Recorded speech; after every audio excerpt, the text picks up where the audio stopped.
I say hello, I'm back once again. A little notes. Probably by now I am probably editing my video on the NECA Ultimate Laurie Strode, and right now I'm just doing this review for the NECA Ultimate Frankenstein's Monster, the regular, well not the regular, but the black and white version.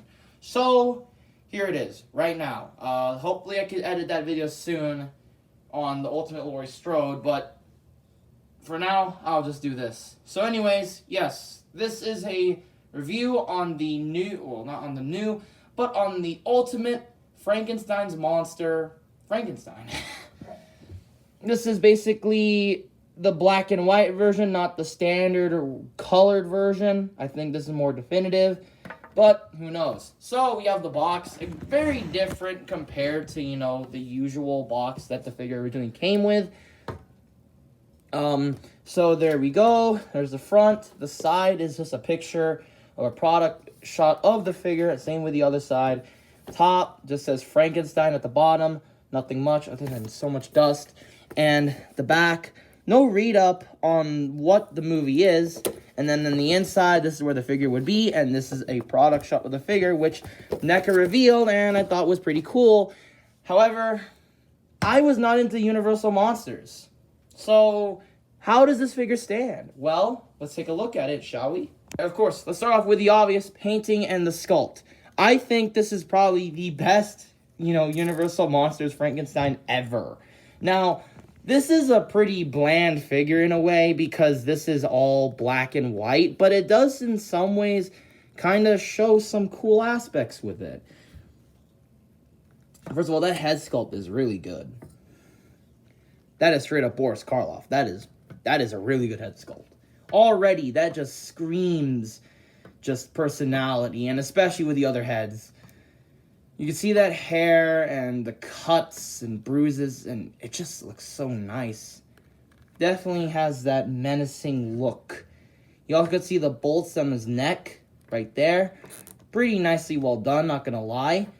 Moving on to his jacket or something. I don't know what this is, but this is pretty slick, not gonna lie. It's unbuttoned, but also has some texture to make it look nice, even though clearly there isn't any color. There is probably a possible white shading or dry brush to make it look more than just plain black, so that's what it is. You can even see some of the bones on his skin, and yeah, you can see the black fingernails. Nicely well done, not gonna lie. It's just, you know, it's black and white, unfortunately. So that's why it's like this. It's really nice, not gonna lie. I still think it's really nicely detailed and sculpted. And then moving on to the legs, you can clearly tell where the Freddy vs. Jason look really got its inspiration. Because look at those boots. That's the one thing I'm gonna acknowledge. Those boots are straight up on what the Freddy vs. Jason look was inspired by. Just these boots alone. But as I said before, the legs, they're nicely detailed and sculpted. However, and also again, they're nicely painted too, and also have this sort of gray or white finish dry brush to it to make it more than just black or just this weird black color. So overall, posability is really cool for this figure. Or not posability. Paint and sculpt is really awesome.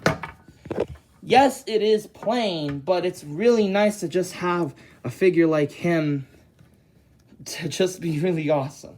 And overall, again, as I said, he's awesome. He's very nicely painted and very nicely sculpted, even though, again, the paint is pretty bland, but that's intentional.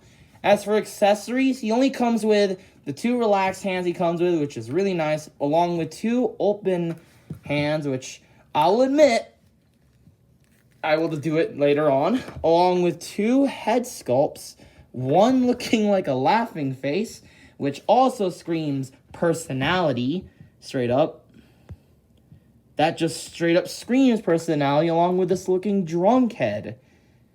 Again, screams personality. Alongside these shackles, which I think are the best accessory of the figure. And he did have 2 daisies, however I lost one, so be careful. So I only have 1. And yeah, overall, pretty decent array of accessories. Although not much, there is an accessory pack coming out, so hopefully I could find that one so I could actually display it with that accessory set if I have enough room in my horror shelf. So, moving on to the figure's articulation. This is one of the best articulated figures ever. Maybe some limitations, but overall is awesome. Let's start off with the neck. Look at that. It's not just the head, it's the whole neck that's on a ball joint. That's why you can look up so much and look down so much. And tilts as well a lot. Swivels on those arms, along with a hinge joint system, a double bend at the elbow. No, there's a swivel there, no bicep swivel, but he also has a hinge joint, swivel hinge system, alongside a ball joint at the waist. Not that much, decent array of movement, but you potentially could break it, because I feel like if you move it so much down, you could potentially break the glue from this. So that's unfortunate. He also has those new ball jointed hips, as you can see.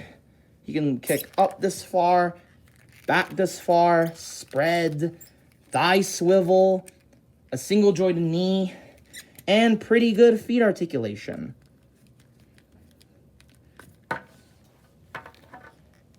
That is awesome. Straight up. This is a really nicely done figure on, I think, a pretty stiff character, not gonna lie. And I'll just be real here.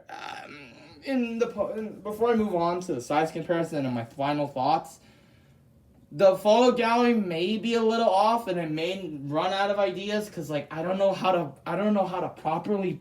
I know the articulation, but I don't know how to properly make him look good or get iconic poses from him, because I've never seen the first Frankenstein movie. Yes, I know, blasphemy. So, yeah. Let's move on to size comparison, shall we, before I embarrass myself even more. So overall, I think this Ultimate Frankenstein's monster figure, I think for me, you should get. Although I think I would probably prefer the regular release rather than the black and white one, because of the black and white one, since they may also get, the Wolfman and the Invisible Man and, the Mummy and Dracula and all that stuff, even though I'm not a big Universal Monsters fan, except maybe for, I like the Invisible Man, okay? But I'm getting off topic. But anyways, if I suggest us getting the regular release, but either way, this figure, this mold is really good. I don't own the Jada Toys, I think, the Jada Toys Frankenstein figure, but overall, this is the only, Universal Monsters figure I ever have, and I think it looks good. I think it's a very nice release, and I think it's a good gateway, really impressive and really great gateway to have more characters from Universal Monsters. The amount of accessories is pretty good, although not as expansive as, what you see in the film. It is good enough. And then when you get the accessory set, it's going to be even better. The painting and the sculpt is nice. It's pretty clever to know that it's not, black and white. There's some bits of gray and white used to, highlight the figure more than just being a black and white figure, which is awesome. And overall, the sculpt is pretty nice. I actually think also the articulation is really good. Maybe a bit limited at times, but limited is a pretty less of a word, because this figure has some pretty cool things going for it, like that double ball jointed head and neck alongside those nicely well done legs. So overall, again, this is a solid 8.5. Yeah, I did get this figure last year. If I had made a video last year about one of my figures, this would probably be in sort of top 10. Is this without any familiarity with Universal Monsters other than the Invisible Man, I can't really determine if this is a worth release. It is a worth release, and if you're a big fan of Universal Monsters, definitely recommend it. But overall, I highly, again, if you like other horror, recommend it. If you like Universal Monsters, recommend it. Recommend it to just a normal avid NECA collector. Just for me, I just don't really had any fond appreciation or did really remember, Universal Monsters. So, yeah, with that being said, thanks for watching, and hope you enjoyed the rest of my Halloween reviews.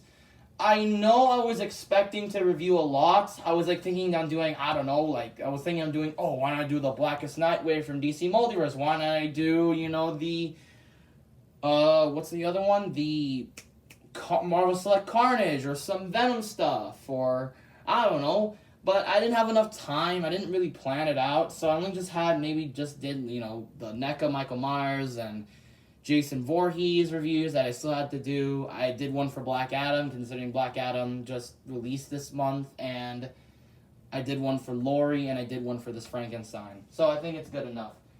Anyways, I said thanks for watching, and I'll see you guys next time on whatever reviews will come out soon, which will be coming out actually on a pretty special day for one giant monster.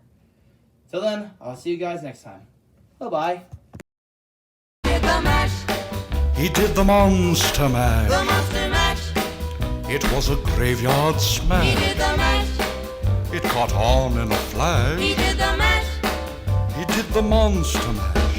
From my laboratory in the castle east to the master bedroom where the vampires feast. The ghouls all came from their humble abodes to get a jolt from my electrode. They did the mash. They did the monster mash. The monster mash. It was a graveyard They smash. did the mash. It caught on in a flash.